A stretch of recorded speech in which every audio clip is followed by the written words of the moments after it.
Dalawang klase. Okoy.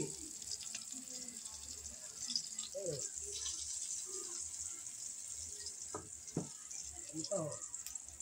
Tapos, tahong. Nakalinis naman ako na. Ayan, kasi hindi na marumi. Sa linis ko, nagdaan na ako dyan. Kasi nga, ayoko na lang madumi yung bahay.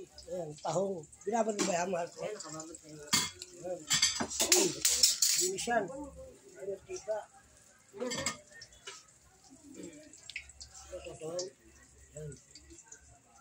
Ayos yan. Dapat to, tatlo yan eh. Pati hipon eh. Kaya lang, marami na.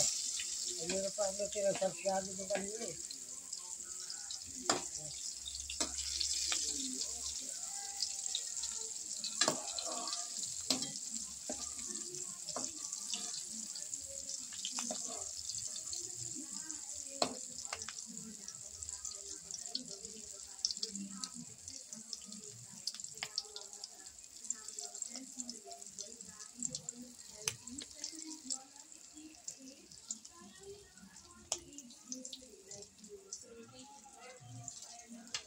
Dalawang itlog yan. Kaya masarap.